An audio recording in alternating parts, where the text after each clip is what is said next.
A response to some of the comments. So, first of all, Peter Eagle Teagle says, I don't think it will be a walkover for Labour. I certainly don't think we'll be better off under Labour. If Labour do win, the left will dominate, and Starmer will be fighting a losing battle, leading to Labour ripping itself apart. I'm not sure I'm as gloomy as you are about that. I remember 1992, which is what I was focusing on in my comments about Lord Kinnock. In 1992, the Financial Times was gripped in the belief that Labour was a certain shoo-in for victory, and in fact it endorsed Labour, much to the horror of a lot of city workers. But Labour didn't win. Neil Kinnock in the Sheffield rally looked too confident, and he was saying, we're all right, we're all right, we're all right. I think he said it 3 times. There is also that image of him falling over in the sea, but I don't think that's from that year. And it's the illusion of Neil Kinnock as accident-prone, and I think that's more certain to lose a victory than anything else. It essentially a party in power loses an election, but a party which is vying for power can equally lose the momentum if their leadership or the mood around them suggests uncertainty. And I'm afraid Neil Kinnock was too gung ho, and I'm afraid now his words are ill-advised, but maybe they will be forgotten by the time we get to the election. As for Prince Harry, who is it now? Who says here, Scooby Snacks, always been a big H&M fan. H&M. It does sound like like some sort of baked beans, but of course those are in the fridge, freezing with Mr. Putin. They are great, more popular now than ever. Truth wins out. Nice people win for once. They make me feel happy, and Nigeria looks happy as well. And somebody has said here, now I don't know whether I'm going to be able to find it now, that they think that Harry has outgrown the royal family, which is an interesting analysis. Again, I'm not completely convinced that that's the case. Graham Bates says, I was hoping to hear a valid reason for why VAT shouldn't be applied, but it never came. The schools are not charities and should pay VAT. Well, I think the schools are doing a charitable job. Education is charitable.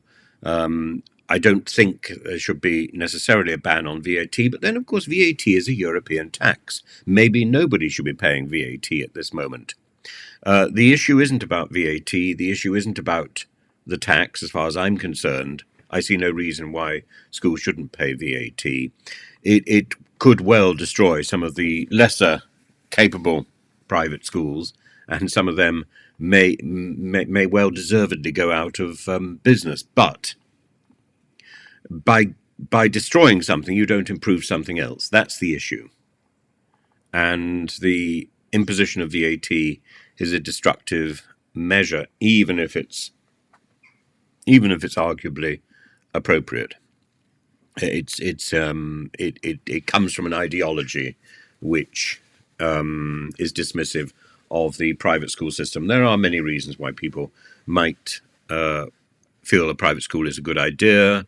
Certainly boarding, if people are in the forces, but it doesn't necessarily offer a better education, and that idea needs to be squashed at the beginning of this argument. The bitter ideology that sees private education as conferring privilege is wrong, particularly when looking at exam results and when looking at university entrance. Exam results are dependent on people learning how to do exams. Now, I'm not completely convinced that the state system is geared to doing that at the moment. It's not about whether it's the state system or whether it's the private system. It's about the quality of teaching. And the quality of teaching has seriously been damaged by the amount of bureaucracy that teachers are expected to do. That should be offloaded to others who can do that job just as well. And teachers should get on with actually teaching. And we need to we need to get rid of a lot of the handout culture. The handout culture is not a good form of teaching. It simply provides children with files which are too busy to carry. Teaching is about conferring information, checking information, and inspiring. And too much conferring information is being given to handouts. We would do much better to be using technology and importing online lessons if the teachers don't have the information themselves. If they're relying on a handout rather than having that information themselves, they would be better off buying in online lessons and playing them in a class and simply monitoring class discipline while that's going on. The students will learn significantly more, because there is a benefit to listening and seeing and then writing notes. And handing out a handout, even if you're filling in pointless boxes, does not help with knowledge. It's a misnomer. So yeah, that's that one. Salu says, love Prince Harry and Meghan. Their work helping people and giving their own money is something to admire. They genuinely care. And Janalu says, but isn't any friendly, cooperative event, silly or not, important for the fostering of peace and harmony, politics or not? I agree. As a child, I always felt the grown-ups were too obsessed with politics because they stuck to their guys like religion and believed everything they said. Absolutely.